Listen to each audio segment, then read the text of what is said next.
Jadi hari ini kita lagi di mana nih, Jess? Untuk ekspedisi kali ini? Jadi ekspedisi kali ini kita lagi ada di Jalan Tunjungan nih, guys. Sebenarnya udah kelihatan banget lah ya Jalan Tunjungan kayak gimana. Identiknya itu ya. Iya, betul. Jadi di sini kalau kalian ke Jalan Tunjungan, kalian bisa ketemu banyak banget bangunan-bangunan kota yang udah berdiri sejak zaman Hindia Belanda gitu. Iya, karena dahulunya sendiri ini itu tempat pusat yang komersil yang ada di kota Surabaya.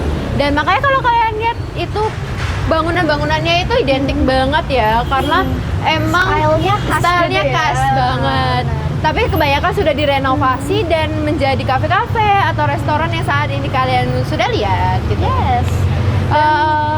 Tapi sebelum kita menusuri kota jalanan ini, mungkin kita cari makan dulu nggak sih? Kayak udah lapar banget. Ya, masih pagi nih, waktunya sarapan. Bener. Jadi ayo kita cari makan dulu yuk. Let's go.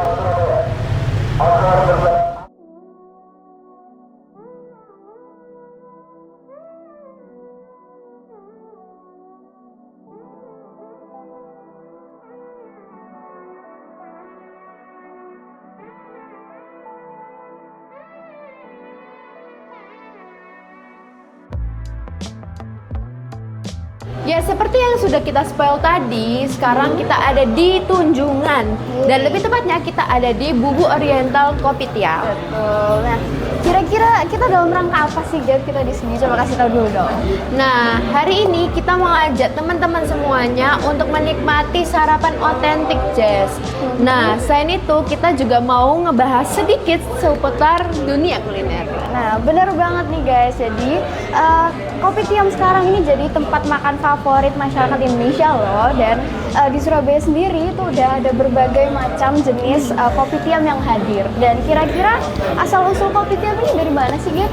Nah, buat kamu dan teman-teman semua yang belum tahu dari mana sih asal-usul Kopitiam sendiri, nah Kopitiam itu berasal dari bahasa Melayu dan bahasa Cina, dialek Amoy atau dialek Hokkien, dari kata kopi dan tiam.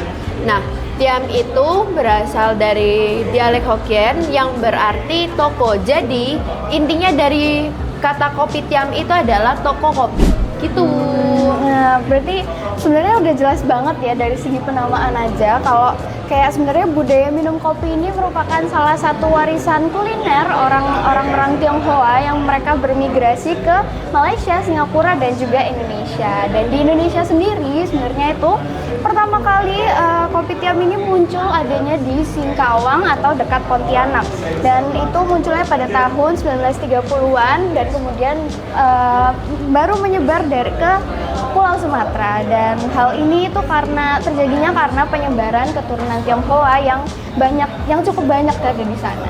Wih, berarti penyebarannya itu luas banget ya. Bener. Dan sekarang itu Kopitiam itu lagi rame loh, lagi hits dan jadi tren banget loh dibandingkan kafe-kafe lainnya yang udah ada. Dan itu disebabkan karena salah satunya adalah karena tempatnya yang oke. Kayak vibe-nya itu kayak otentik banget kayak sekarang ini kita berada. Lalu juga karena menunya yang cukup berbeda dari yang lain. Salah satu contohnya adalah roti panggangnya. Biasanya kan roti panggang itu pakai selai stroberi, Jess. Nah, kalau ini biasanya itu menggunakan selai kaya atau dari Srikaya gitu.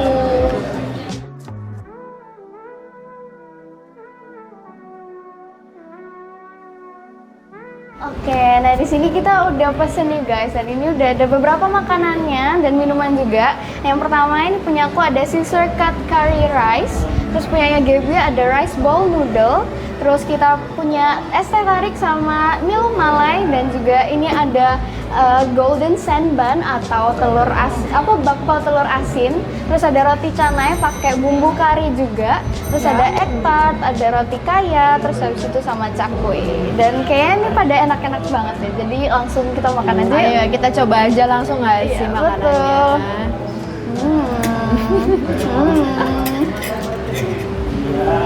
Aku mau cobain dulu lah. Enak deh. Aku mau nyobain dulu egg tartnya. Karena dari tadi aku tergiur banget pas dari datangnya itu kayaknya itu enak ya, banget. kayaknya menarik Warna itu ya. kayak cantik banget gitu Iya, loh. benar-benar. Coba ya.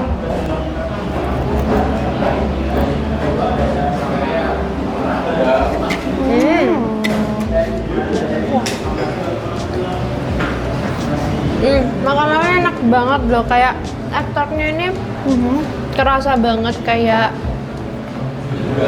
susu dan semuanya itu kecampur sama dengan baik. Terus kayak dia itu nggak kemanisan. Kamu tahu kan, kadang itu ada yang ekstrak itu yang manisnya itu manis banget. Iya, bener-bener. Bagian krimnya itu. Terus kayak bagian roti luarnya itu hangat crispy tapi lembut gitu loh. Jadi nggak yang langsung hancur bleber banget gitu. Kalau kamu gimana makanannya itu?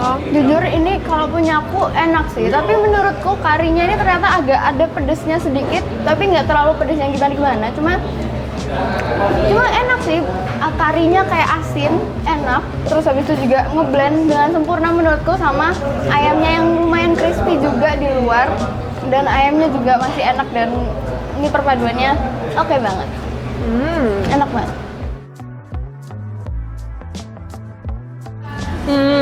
Next kita mau nyobain yang mana lagi ya? Mungkin kita nyobain dari yang kanan nggak sih?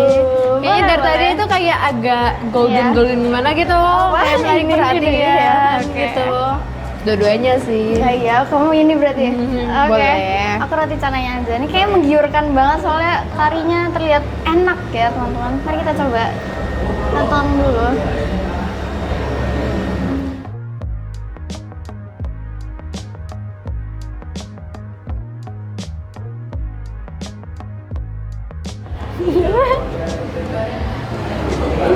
Ya, Karinya kayaknya enak banget nggak sih?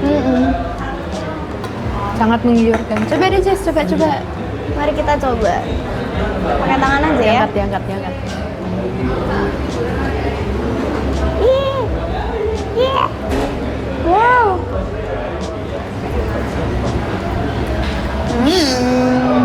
Enak deh. Coba kamu tunjukin dulu deh Jess. Gimana? Enak banget udah. Aku jadi Kita pengen coba nyoba langsung. deh. Aku juga mau ambil kelihatannya enak banget gitu. Aku nggak bisa ngobek.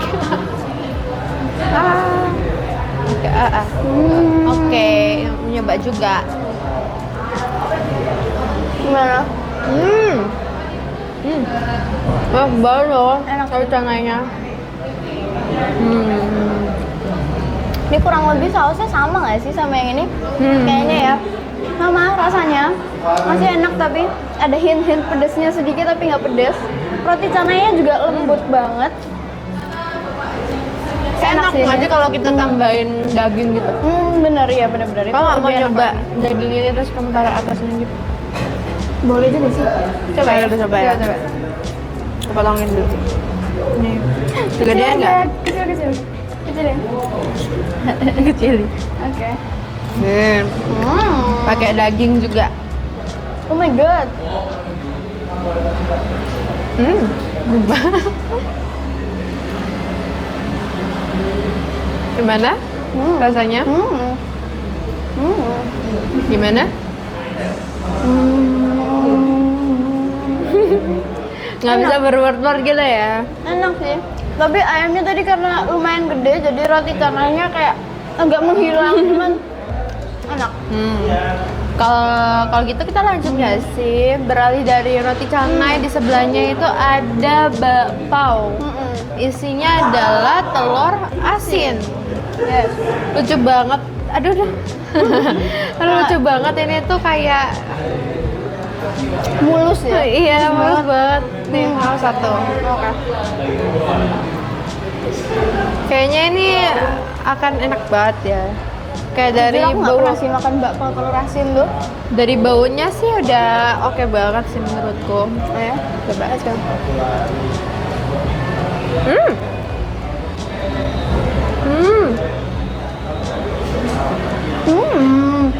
Ternyata isinya itu kayak cair gitu loh. Tapi nggak Kayak terlalu cair. kental, jadinya kayak semacam selai gitu.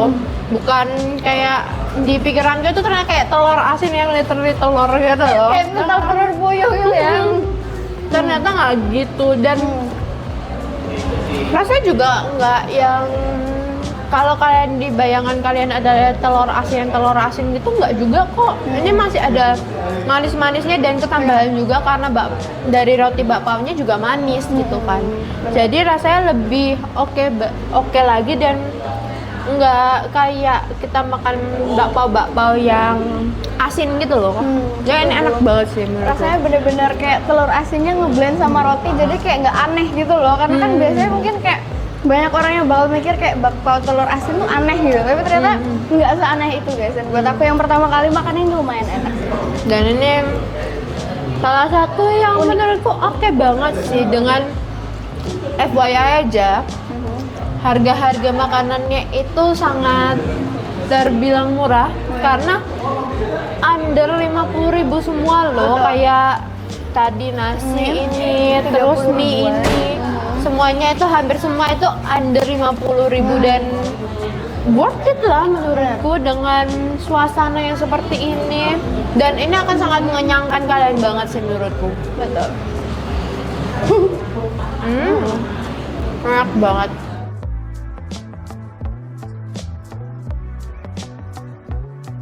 Oke, next kita cobain ini nggak sih? Ini kayaknya menggiurkan banget dan ini tuh roti panggang slice rikaya. Jadi isinya, wah, apa nih? Nggak bisa dipotong, sebentar. Ini dipotong. Wih, wow. Kamu yang mana? Ini aja. Netes-netes nih. selain Berarti banyak isinya banyak Betul. banget ini. Coba. Mari kita coba.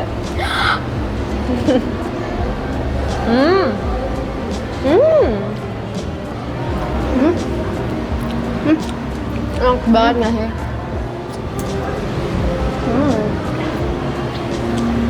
Jadi itu di antara srikaya itu kayak ada semacam kayak mentega nggak sih itu? Butter gitu. Jadi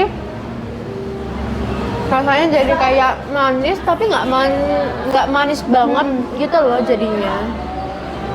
Iya, ini slice rikayanya enak sih. Manis-manis kayak aku. Malas.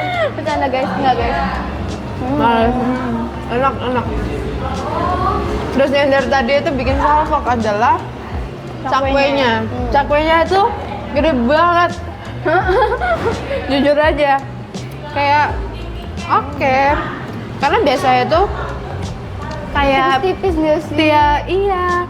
Maksudnya kalaupun tebel gitu nggak segede ini gitu loh. Ini kayak gede banget. Punya dulu. Aku cobain dulu ya cakwenya.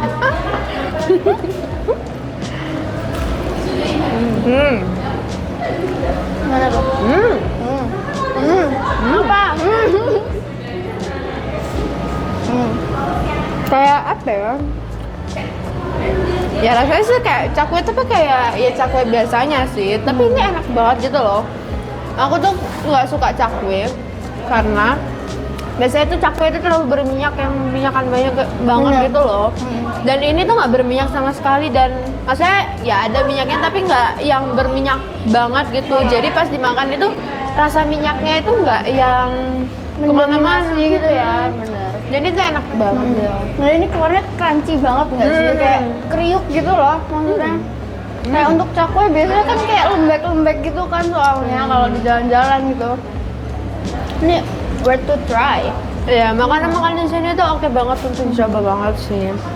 Kayak harganya worth it, tempatnya juga oke. Terus makanannya emang seenak itu juga gitu loh. Jadi untuk kalian kalau mau ngumpul sama teman, terus kayak emang mau kulineran aja sendiri juga nggak apa-apa. Me time di sini tuh. Karena di sini makanannya enak banget, dari makanan berat, terus kalau kalian mau cemilan-cemilan juga itu ada dan enak semua. Minumannya juga lumayan enak. Minumannya gede banget segini.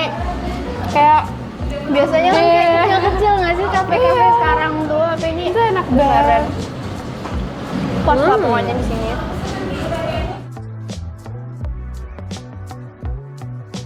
Tapi sebenarnya di Gap kamu tuh tim sarapan atau skip sarapan? Kalau aku sendiri sebenarnya itu adalah tim nggak sarapan sih. Soalnya tuh kadang tuh waktunya tuh nggak cukup tahu buat sarapan. Yes. Terus kayak kadang juga males sih buat nyari sarapan atau makan gitu di pagi hari. Kalau aku kebalikannya nih, aku tim harus sarapan karena ya Gap, menurut ahli gizi dari UGM, sarapan tuh jadi salah satu pasokan energi atau penyedia bahan bakar bagi tubuh kita untuk beraktivitas di siang hari. Jadi kayak yang kita tahu, kita udah tidur 8 jam tanpa makan, tanpa minum juga, dan itu tuh otomatis bakal bikin glukosa dalam tubuh kita itu rendah. Dan kalau nggak konsumsi makanan setelah bangun tidur, makanya itu kita akan merasa lemas karena kayak yang aku bilang tadi, nggak ada bahan bakar yang masuk gitu. Oh gitu. Aku juga pernah dengar loh, dan aku juga pernah baca soal itu. Katanya sarapan itu menjadi sumber energi bagi otak sehingga meningkatkan fungsi kognitif dan konsentrasi juga buat kita. Nah sebaliknya jika kita tidak sarapan maka fungsi kognitif otak jadi berkurang. Dan mungkin itu ya kenapa kayak aku tuh di sekolah tuh sering banget kalau pagi hari itu rasanya ngantuk banget, terus kayak rasanya tuh males banget gitu loh. Nah itu kamu udah tahu kan, berarti mulai dari sekarang kamu harus mulai biasain sarapan. Dan juga buat kamu dan teman-teman mungkin yang masih takut untuk sarapan, kalian nggak perlu takut karena sebenarnya sarapan ini nggak akan disimpan dalam tubuh kita sebagai lemak, tapi nanti akan digunakan untuk beraktivitas seharian. Jadi nggak perlu takut untuk nambah kalori. Wih, berarti emang yang nggak perlu takut buat sarapan ya, apalagi kalau yang buat diet-diet gitu nggak sih? Tapi FYI juga ya, selain itu sarapan juga bisa menjaga suasana hati atau mood kita loh. Nah sebaliknya jika kita berada di kondisi tidak sarapan dan tidak makan, otak itu jadi lelah, terus memengaruhi ke mood kita saat belajar atau beraktivitas. Yang jadi kita itu kalau lagi ngelakuin sesuatu jadi lesu, terus bahkan kita bisa jadi kayak mudah emosian, kayak kita itu tiba-tiba bisa marah. Itu ternyata karena ya kita belum sarapan aja. Ya betul banget, dan ini yang harus kamu note dan juga kamu hati-hati ya, ini buat teman-teman juga. Ternyata menurut riset itu ternyata kalau kita skip sarapan itu tuh bisa menimbulkan resiko penyakit loh. Pertama ada resiko jantung koroner, terus habis itu ada obesitas dan juga ada kanker sebagai efek jangka panjangnya nanti. Oh, berarti kalau kita nggak sarapan malah nimbulin penyakit dong ya, daripada kita nggak sarapan karena kita diet-dietan gitu ya. Ternyata itu sepenting itu loh guys untuk sarapan. Jadi kita itu harus mewajibkan untuk sarapan ya. Setidaknya sedikit aja nggak apa-apa kan itu. Sesuai kebutuhan tubuh kita aja sarapannya. Oke. Kalau kamu biasanya sarapan apa sih Jess? Aku boleh sih ngasih rekomendasi gitu nggak sih buat aku boleh. yang kayak jarang ini gitu loh. Iya benar-benar. Kalau aku sih sebenarnya biasanya simpel aja sih, paling nugget atau bubur ayam. Nggak perlu banyak-banyak yang aku bilang, pokoknya tadi sesuai dengan kebutuhannya kita, tubuh kita gitu. Kau sering makan bubur nih berarti? Iya lumayan. Kamu tim bubur yang diaduk atau yang nggak diaduk? Kalau aku tim diaduk sih. Nah, aku juga setuju sih soal bubur diaduk itu. Kayak bubur tuh kalau nggak diaduk tuh rasanya itu nggak mix banget gitu loh. Jadi kalau tim yang nggak diaduk itu jadi makannya itu cuma di atas-atas, terus akhirnya sisa buburnya doang yang di bawah. Nggak tercampur gitu ya kondimennya. Nggak kecampur banget gitu jadinya. Benar. Nah, tapi fun fact tentang bubur ayam, itu masuk ke ranking sarapan terbaik di dunia loh, menurut laporan dari Tes Atlas. Kalau bubur ayam berada di posisi ranking ke-8 dari sekian banyaknya menu sarapan di dunia. Terus kayak selain bubur ayam ada juga poude keju itu Saya itu sulit banget sih pronunciasinya. Kayak itu tuh dari Brasil dan itu mendapatkan skor sebesar 4,7 poin. Lalu di poin yang sama itu ada Banista dengan keju dari Bulgaria, versi McCorbasi dari Turki, terus ada Kanelbull dari Swedia, sama Balkaymak dari Turki juga yang skornya itu 4,7 poin. unik-unik ya nama-namanya.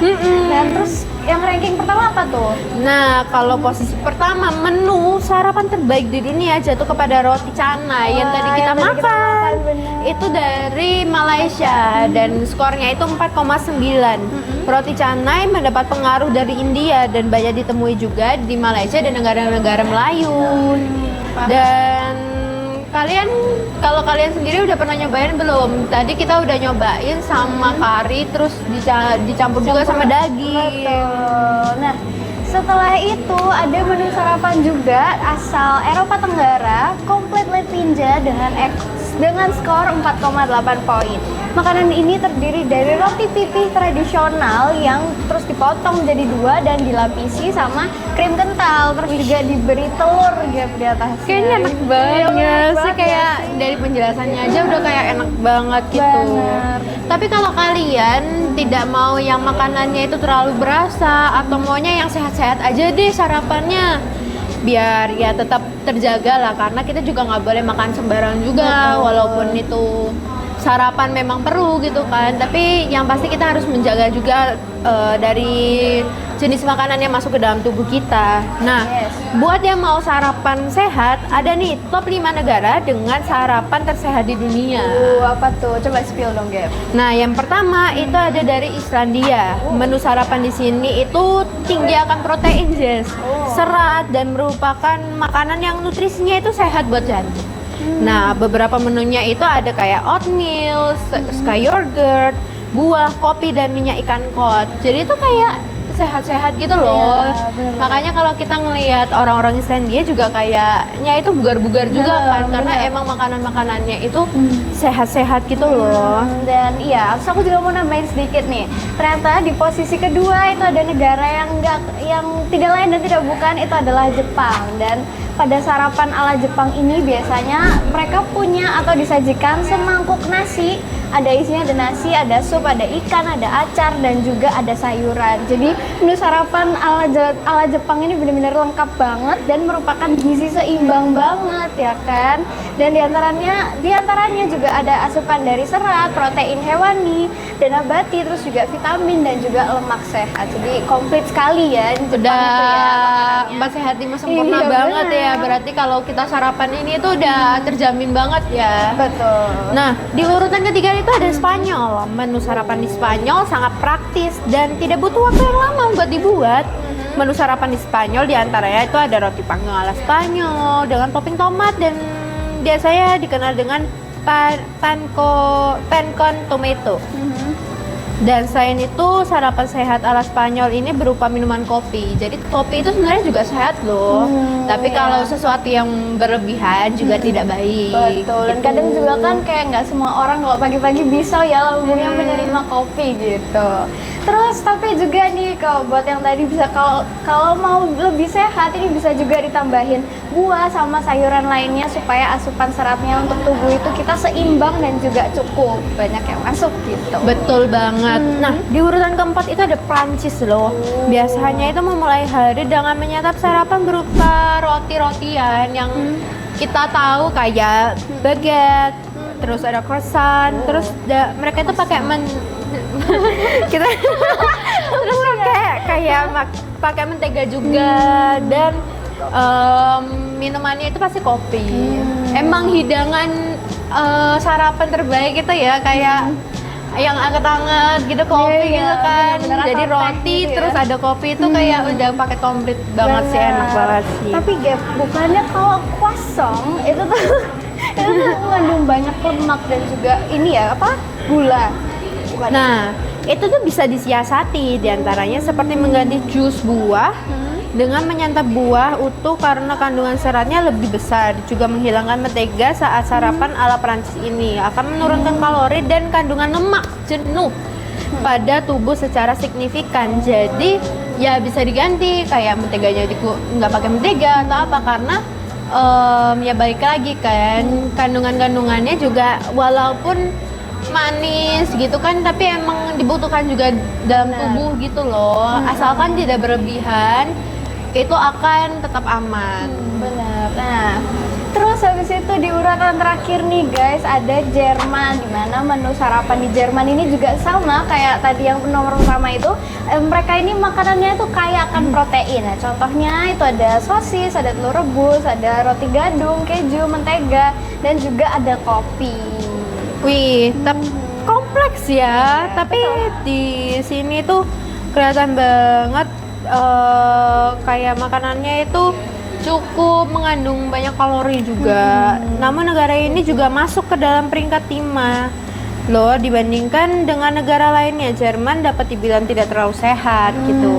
Karena selain mengandungan proteinnya cukup tinggi, sarapan ala Jerman ini juga mengandung lemak jenuh dan garam. Makanya walaupun kaya akan protein juga tadi karena banyaknya daging-dagingan dan lain-lainnya, tapi juga karena terlalu banyaknya itu jadinya iya sih. mengumpulkan lemak jenuhnya itu juga banyak banget. Benar. Tapi ya pokoknya selama kita mengatur porsinya supaya nggak berlebihan itu, supaya kayak tetap bisa sehat tapi bisa enak tapi juga ya gitulah. Jadi pokoknya apapun yang berlebihan nggak baik ya guys. Jadi sesuai kebutuhannya kita lagi aja balik lagi. Benar. Gitu. Nah, karena kita udah selesai sarapan kan ini, kita udah selesai dan kita udah perutnya udah kenyang banget ya karena tadi makanannya lumayan banget. Banyak banget. Kita mungkin akan lanjut explore. Kita akan lanjut explore jalanan Tunjungan ini ada apa aja sih gitu kan. Jadi ayo ikutin kita terus. Let's go.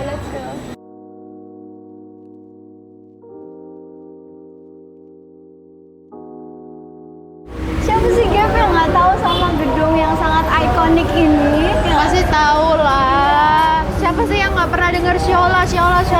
Benar. Apalagi kalau kalian muterin jalan Tunjungan ini kan udah terlihat jelas banget tulisannya Siola gitu kan. Ini tuh tempat ini tuh didirikan di komplek terbesar pada zaman itu.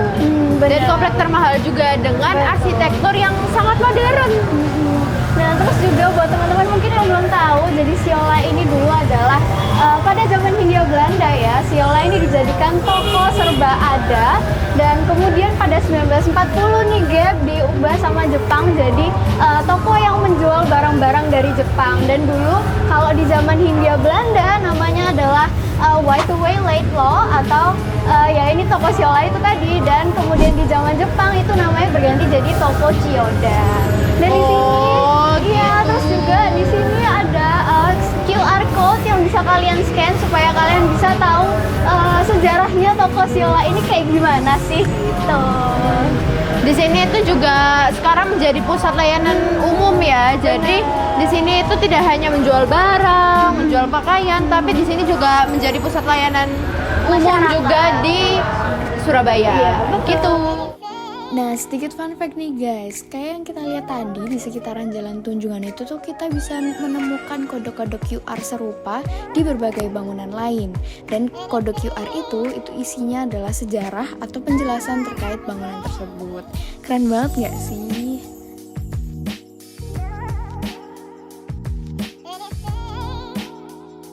Nah, sekarang kita udah ada di depannya Hotel Majapahit nih Gap. Lebih ke di seberangnya ya. Oh iya benar-benar ya. Dan kalau buat teman-teman yang mungkin belum tahu, Hotel Majapahit ini dulu namanya adalah Hotel Orange di zaman Belanda, dan di zaman Jepang itu namanya Hotel Yamato.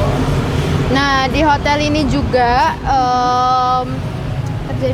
terjadi kejadian yang sangat bersejarah juga untuk warga-warga Surabaya, yaitu adalah perobekan bendera di atas hotel sana. Betul. Jadi di saat Belanda menyerang waktu itu akhirnya ada perlawanan dari masyarakat Surabaya yang akhirnya sampai bisa mengusir mereka. Betul. Gitu kan. Dimana hotel ini tuh bertempat juga di Jalan Tunjungan nomor 65. Nah, terus nih Gap, tahun 1950-an juga muncul namanya Toko Metro yang sekarang dikenal sebagai Hotel Swiss. Dan kira-kira habis ini kita mau kemana nih Gap? Nah, habis ini kita mau ke salah satu destinasi wisata, benar. Destinasi wisata yang tidak boleh dilewatin nih kalau udah di Jalan Tunjungan, yaitu ada Kampung Wisata Ketandan. Ya, itu. Jadi, ayo ikutin kita terus.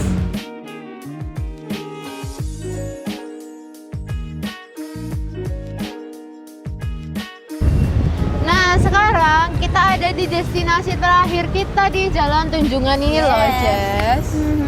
Nah, jadi sekarang kita ada di Kampung Wisata Ketandan, Surabaya. Ini adalah kampung tertua yang ada di Surabaya yang memiliki beberapa ciri khas. Apa aja itu, Jess?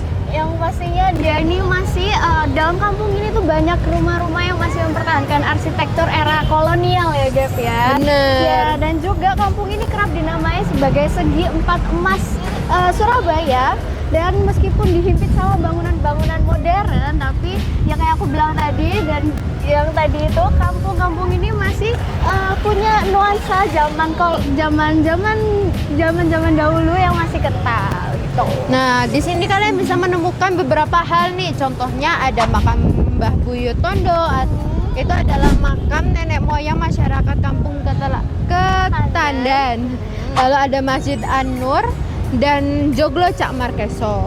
Nah, ya, dan salah satu tonggaknya itu tonggak pentingnya ketika di tahun 2016 lalu diresmikan Balai Budaya Cak Markeso yang ini adalah rumah yang berbentuk joglo, dan rumah ini dibangun hasil kerjasama antara United Series Local Government Asia Pasifik, lalu ada UN Habit dan juga Pemkot Surabaya.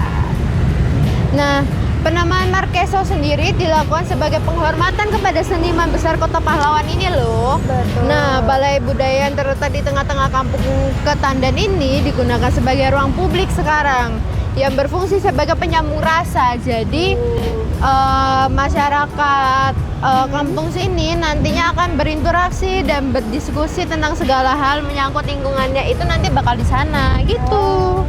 Gitu deh. Dan ya dari segini aja dari kita, dan SPC-nya udah selesai untuk episode ini. Terima kasih sudah nonton. Sudah nonton, dan jangan lupa Nantikan. buat kalian untuk nantikan episode-episode selanjutnya. Dan kalau kalian ada mau hal unik yang ingin kita bahas, kulik-kulik gitu, kalian boleh komen di kolom komentar bawah. Makasih teman-teman. Dadah.